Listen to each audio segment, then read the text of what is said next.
El que recibe al que yo he enviado, me recibe a mí. Jesús habla de la identificación con Él, especialmente de sus apóstoles. Es verdad que, en un sentido amplio, de todo enviado, de todo cristiano, Jesús está identificado con cada cristiano. Y desde el principio, Dios lo ha querido así, pero especialmente se identifica con sus sacerdotes. Hoy es jueves, día sacerdotal, y os quiero hablar de un tema que llevo en el corazón y que me apasiona. Desde el principio Dios quiso que todo el pueblo fuera sacerdotal, que todo el pueblo ofreciera el sacrificio propio a Dios. Todo era un pueblo sacerdotal. Pero a partir de un momento el Señor empieza a pedir reyes, lo hemos escuchado en la primera lectura, y entonces el Señor dice, bueno, vale, pues entonces va a haber una tribu, que va a ser la tribu sacerdotal, la tribu de Leví. Esa tribu, dice, el Señor es el lote de mi heredad y mi copa. Me ha tocado un lote hermoso, me encanta mi heredad. A ellos no les correspondía un trozo de tierra sagrada, de tierra santa, sino que su heredad era el templo, era el Señor, era dedicarse a la alabanza de Dios. Desde el principio, aquellos sacerdotes del templo sabían que cuando se iban a dedicar al culto a Dios, tenían que abstenerse de la sexualidad, de la entrega de los cuerpos. Y se pedía al sacerdote que ofrecía el sacrificio que todo ese tiempo hubiera abstinencia con su esposa. Cuando llega Cristo, instituye el sacerdocio, y en el Evangelio de hoy se nos habla del discurso sacerdotal, se pide a los sacerdotes que continuamente ofrezcan el culto a Dios, que todos los días ofrezcan el sacrificio de la Santa Misa. Ya no es unos tiempos que dedicas a Dios como tu tiempo ritual, sino que el sacerdote debe continuamente ofrecer el culto a Dios. Por eso, desde el principio, la Iglesia entendió que el sacerdote debía abstenerse de la entrega de los cuerpos para poder ofrecer el sacrificio. Por eso, desde el principio, a los apóstoles se les pidió que ya, si tenían esposa, no vivieran como casados. Y los 3 primeros siglos, que son de persecuciones, los sacerdotes sabían que podían tener como mucho el matrimonio de San José. ¿Por qué? Porque la relación es esponsal. Y es tan santo el acto de la misa, es tan entrega total a Cristo, que exige el celibato. En el siglo IV hay un concilio que dice que todos los sacerdotes tienen que ser célibes para ser sacerdotes. Y no hubo ni una protesta. ¿Por qué? Porque ya los sacerdotes sabían que si alguno estaba casado, para haberse ordenado, tenía que vivir el matrimonio de San José. ¿Por qué digo esto? Porque nos llega por muchos lados, ¿no? Pues ordenamos a hombres casados porque la Amazonía, porque ya no hay vocaciones, porque no sé qué. Para, que nos vamos a cargar la esencia del sacerdocio.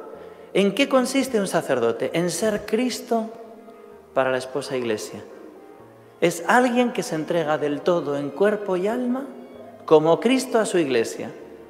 Si nosotros intentamos meter claves mundanas, nos cargamos el sacerdocio y nos cargamos a Cristo y nos cargamos la Iglesia. La llamada que tiene un sacerdote es a ser Cristo por la Iglesia. Quien a vosotros recibe, a mí me recibe. ¿Por qué esa identificación? Porque por el sacramento del orden te configuran en alter Christus, pero se te pide que tu entrega sea total y virginal por eso. Y tienen que ser varones. ¿Por qué? Porque es el simbolismo de representar a Cristo por la esposa Iglesia. Y esto viene del Señor y ya no se puede cambiar. Es maravilloso entender que la Iglesia lo entendió siempre así. Que ahora las mentalidades mundanas nos quieran quitar esto. No lo permitamos. Ayudadnos a los sacerdotes a ser sacerdotes que se entregan del todo. Y es una gozada cuando te lo concede el Señor. Es un regalo inmenso, la virginidad del corazón para donarse en favor de la esposa Iglesia. La identificación con Cristo. Somos pecadores. ¿Qué me consuela a mí? El saber que el rey David se le llama un hombre conforme a su corazón en la lectura de hoy, y era un pobre desgraciado. ¿Por qué es un hombre conforme a su corazón?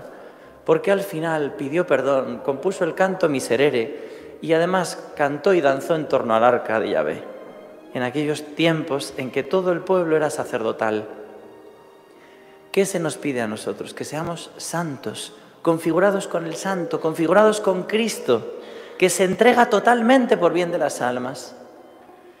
El cardenal Sara y el Papa Benedicto escribieron un libro precioso, desde lo más profundo de nuestros corazones, hablando del error tremendo que es querer ordenar hombres casados, porque es cargarse la esencia de la Iglesia, la esencia del sacerdocio, que es esa donación virginal de Cristo por su esposa la Iglesia. Hay que pedir por los sacerdotes para que seamos santos de verdad, para que seamos puros, para ofrecer el sacrificio, para que entendamos, y es precioso entenderlo, que mi acto conyugal es la misa, que mi entrega nupcial es la misa, que mi gozo es mi unión con Cristo esposo. Que nadie se cargue esto, por favor, que es mi vida, que es la vida de la Iglesia, que es la vida del sacramento del orden. Defendamos esto, pidamos sacerdotes y sacerdotes que seamos santos, que nos lo conceda el Señor, que cuando lo concede es un regalazo inmenso, la donación completa. Vamos a pedírselo a nuestra Madre la Virgen, que esto no quita nada, al revés. Si se quita esto del sacerdocio, se desvirtúa el matrimonio. El matrimonio es tan santo. Pero fijaros, ¿no? El sacerdocio representa a Cristo esposo de la Iglesia, que se dona virginalmente y del todo, en cuerpo y alma por ella. No es un no de una persona frustrada. Pobrecitos, te dicen a veces, ¿no? Si te dejasen casarse, te casarías. Y yo, dejadme en paz con mi Jesús. Quiero entregarme del todo por Él y por la salvación de las almas. Que no nos engañen, que no nos metan mentalidades mundanas para cargarse a la Iglesia. Como faltan vocaciones, vamos a mandarles algo que no es un sacerdote del todo, pero, oye, no, a los pobres habrá que darles la entrega total también, ¿no? Seamos generosos donando nuestra vida, pidiendo por sacerdotes, que Dios nos conceda muchas y santas vocaciones. Madre buena, sigue cuidando de tu Iglesia. Y en todos estos líos teológicos en que meten el mundo, mete ahí la mano, Madre, y para todo eso, para regalarnos, como nos sigue regalando el celibato en el sacerdocio, según lo quiere el corazón de tu Hijo. Sacerdotes según el corazón sacerdotal de tu Hijo Jesús.